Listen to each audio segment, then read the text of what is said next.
So I'm outside today, and well, the topic is exercise. Exercise is something that a lot of us procrastinate on doing. I've done it.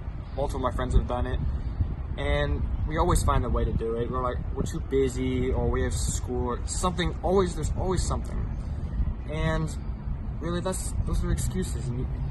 Exercise is been shown to help with your health. There's also a look factor to it, but especially for your health. If you're too thin and you're underweight, that can cause severe problems later on. You do frail, and injuries might hurt a lot more than others that they have.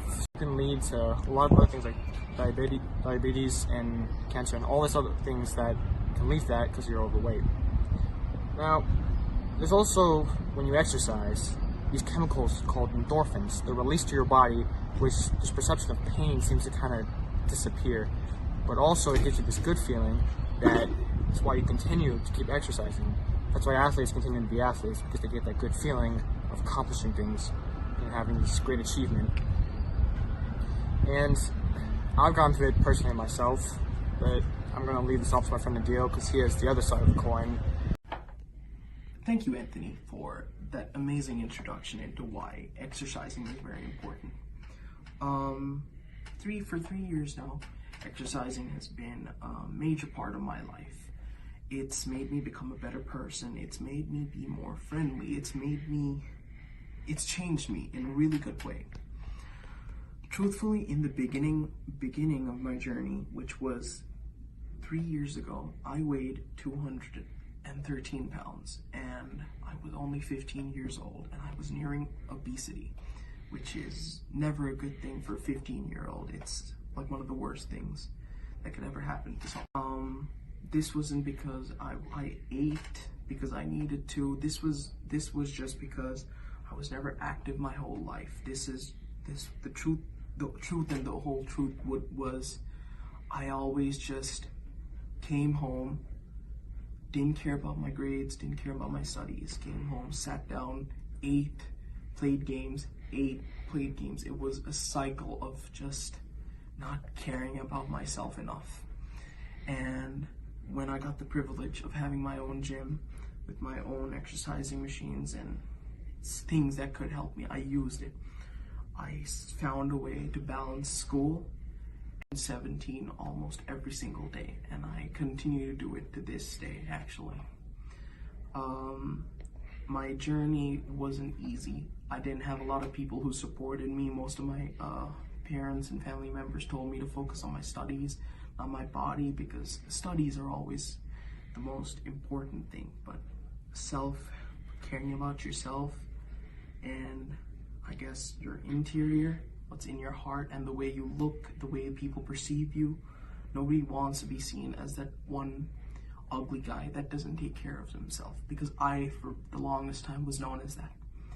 And then everything changed once I started. It isn't hard balancing a school life and exercising. It isn't hard at all, because if your heart's in it, anything is possible. And this isn't me trying to be cheesy or anything like that. The truth of it is, exercising isn't easy. You have to leave your comfort zone 100% to do 100% in that specific subject.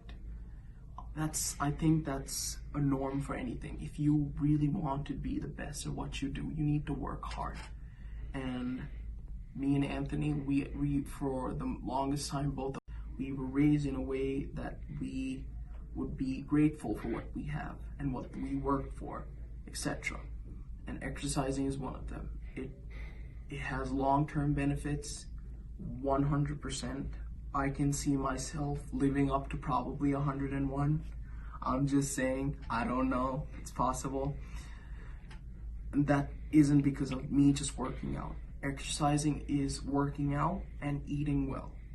And the food that you eat is most important when it comes to maintaining a muscle ratio or a fat ratio or anything that allows you to retain a good source of muscle and weight. In the end, exercising is a very important part of life. People who don't exercise and they still have a really fit and lean body, those are the people with really good metabolisms. And that's not something everybody is fortunate in having. Some people really, really don't. And this can cause long-term, really long-term bad health benefits, which might start when you're 30 and end up when you're 60.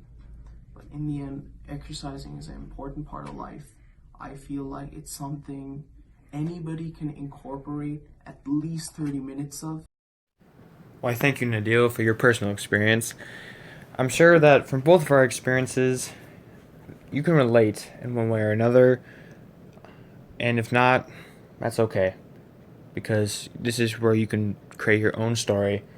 Exercise, regardless, is something you should do daily by all the facts and sources that we've talked about, and our own personal experiences. Because with exercise daily can come happiness and change. If you want to look like, you're super fit, then you're going to do more.